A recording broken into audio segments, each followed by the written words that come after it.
राधे राधे भक्तों, आज मैं आपको अधिक मास कृष्णा एकादशी व्रत कथा सुनाने जा रही हूँ। इसका नाम है परमा एकादशी। श्री युधिष्ठिर जी बोले कि हे जनार्दन, मल मास के कृष्ण पक्ष की एकादशी का क्या नाम है, उसके व्रत की विधि तथा महात्म्य विस्तार से वर्णन कीजिए। श्री कृष्ण बोले कि हे राजन, इस एकादशी का नाम परमा है। यह मनुष्यों को मोक्ष, भोग तथा आनंद देने वाली पवित्र व पाप नाशक है। शुक्ल पक्ष की एकादशी के समान ही इसकी विधि है। भक्ति पूर्वक नरोत्तम भगवान का पूजन इस एकादशी में करना उचित है। यहाँ पर मैं एक मनोहर कथा जो कामपल्य नामक नगर में हुई और जैसे मैंने सुनी वैसी तुमसे कहता हूँ। इस नगर में सुमेध नाम का एक अत्यंत धर्मात्मा ब्राह्मण रहता था। इसकी स्त्री भी अत्यंत पतिव्रता थी, परंतु भाग्यवश वह अत्यंत दरिद्री थे। अनेक मनुष्यों से भिक्षा मांगने पर भी उसको भिक्षा नहीं मिलती थी। इस कारण भली प्रकार भोजन, वस्त्र और रहने को स्थान तक भी नहीं मिलता था। उसकी स्त्री अपने पति के साथ अत्यंत कठिनता से जीवन निर्वाह किया करती थी। कई दिन वह केवल उपवास ही किया करते थे। उसकी पतिव्रता स्त्री स्वयं भूखी रहकर भी अतिथि सत्कार अवश्य करती, मगर अपने मुख कमल पर कभी मलिनता न आने देती। साथ ही अपने पति से भी किसी वस्तु की याचना न करती। यद्यपि उसका शरीर दिन प्रतिदिन दुर्बल होता जाता। इस प्रकार अपनी स्त्री के दुर्बल शरीर और घर में अन्न का अभाव देखकर वह सुमेध ब्राह्मण एक दिन अपनी स्त्री से कहने लगा कि हे प्रिय, यदि मैं किसी श्रेष्ठ मनुष्य से धन मांगता हूँ तो मुझको कोई कुछ देता नहीं। मैं क्या करूँ, कहाँ जाऊँ? बिना धन के घर के कार्य सिद्ध नहीं होते। अतः मुझको विदेश जाने की आज्ञा दो, जिससे मैं कुछ धन प्राप्त कर सकूं। बिना उद्यम के कार्य की सिद्धि नहीं होती। इसी कारण बुद्धिमान सर्वदा उद्यम की प्रशंसा करते हैं। पति के दुखपूर्ण वचन सुनकर वह सुंदर नेत्रों वाली स्त्री नेत्रों में आंसू भरकर तथा दोनों हाथ जोड़कर बड़े विनीत भाव से अपने पति से कहने लगी कि हे स्वामी, यद्यपि मैं कोई विद्वान पंडित नहीं, फिर भी आपकी आज्ञा से कुछ कहना चाहती हूँ, जिसमें कि मैं आपकी और आपकी भलाई ही चाहती हूँ। क्योंकि विपत्तिग्रस्त मनुष्य सर्वदा यही कहते हैं कि मनुष्य को जो कुछ मिलता है पूर्व जन्म का दिया हुआ ही मिलता है। बिना दिए हुए चाहे स्वर्ण के पर्वत मेरू पर चला जावे, वहां भी कुछ नहीं मिलता। अपने पूर्व जन्म में मनुष्य विद्या, धन तथा भूमि जो कुछ भी दान करता है वही इस जन्म में पृथ्वी पर मिलता है। ब्रह्मा ने जो कुछ भाग्य में लिख दिया है किसी जगह भी मिल सकता है, बिना दिए कुछ नहीं मिल सकता। स्वामिन, मैं आपके बिना क्षण मात्र भी नहीं रह सकती। माता पिता, भाई बांधव, सास ससुर और दूसरे कुटुंबीजन कोई भी आदर सत्कार नहीं करेगा। सब पतिहीन तथा भाग्यहीन कहकर निंदा करेंगे। अतः इसी जगह पर रहकर जो कुछ भी मिले उसी में सुख मानिए।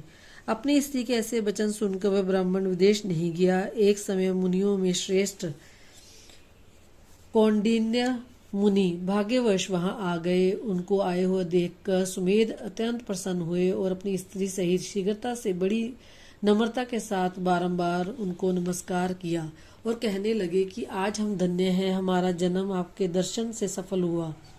यहाँ आकर आपने हमको अनुग्रहित किया, हमारे बड़े भाग्य जो आपके दर्शन हुए। ऐसा कहकर सुंदर आसन दे मुनि की पूजा की और श्रद्धा के साथ मुनि को भोजन कराया। उस श्रेष्ठ पतिव्रता स्त्री ने मुनि से पूछा कि महाराज, दरिद्रता का नाश कैसे होगा?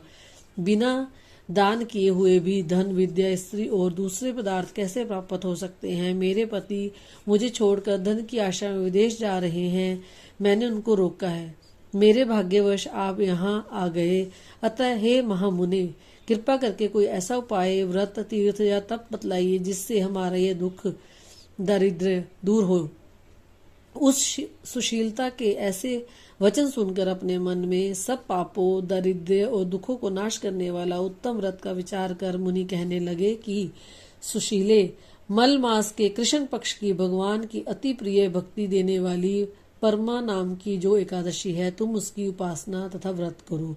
उसके करने से मनुष्य धन धान्य से संपन्न हो जाते हैं। विधि पूर्वक व्रत और रात्रि को नृत्य, गीत आदि करके जागरण करना चाहिए। इस व्रत को सबसे पहले कुबेर जी ने किया, तब श्री शिवजी ने प्रसन्न होकर उसको धन का स्वामी बना दिया। फिर उसके पुत्र को बेचने वाले राजा हरिश्चंद्र ने किया तो अपना खोया हुआ राज्य, ऐश्वर्य तथा स्त्री पुत्र को पुनः प्राप्त किया। अतः तुम भी रात्रि के जागरण सहित इस व्रत को करो।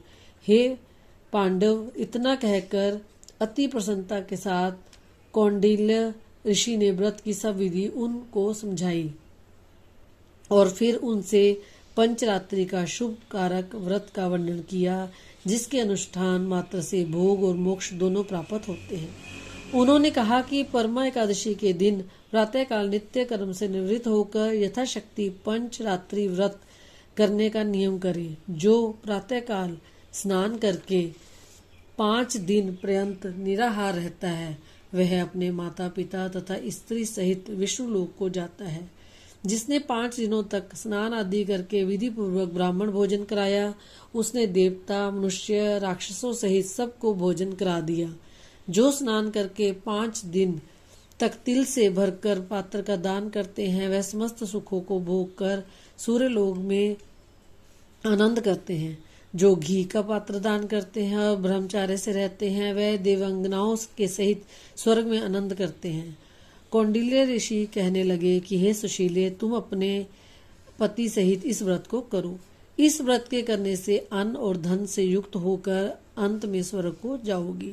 उस ब्राह्मणी ने कौंडिल्य ऋषि की बताई हुई विधि के अनुसार व्रत किया और 5 रात्रि के समाप्त होने पर परमा एकादशी का व्रत किया। व्रत के पूर्ण होते ही उस स्त्री ने एक राजकुमार को वहां आते देखा। राजकुमार ने ब्रह्मा की प्रेरणा से सब सुंदर वस्तुओं सहित नवीन ग्रह देकर उसमें उनका निवास कराया। तत्पश्चात उस राजकुमार ने 1 ग्राम उनकी जीविका के निमित्त दान किया। मल मास की कृष्ण पक्ष की परमा एकादशी का आदर सहित व्रत करने से वे समस्त पापों से मुक्त होकर विष्णु लोक को गए। जो मनुष्य यह मानव देह प्राप्त करके भी मल मास में एकादशी का व्रत नहीं करते, वे 84 लाख योनियों में भ्रमते हुए दुख पाते हैं। मनुष्य देह अत्यंत दुर्लभ है, बड़े पुण्य के प्रताप से मिलती है। कृष्ण भगवान द्वारा कहे हुए इस महात्म्य को सुनकर राजा युधिष्ठिर ने अपनी पत्नी तथा भाइयों सहित एकादशी के व्रत को किया और अनेक भोगों को भोगकर अंत समय में भगवान विष्णु के वैकुंठ लोक को गए। सूत जी कहते हैं कि और भी जो कोई मनुष्य मल मास की एकादशी को विधि पूर्वक और श्रद्धा से पंचरात्रि व्रत करेगा, वह इंद्र के समान भोगों को भोग कर अंत में तीनों लोकों में वंदित होकर विष्णु लोक को प्राप्त होगा। बोलो श्री विष्णु भगवान की जय हो।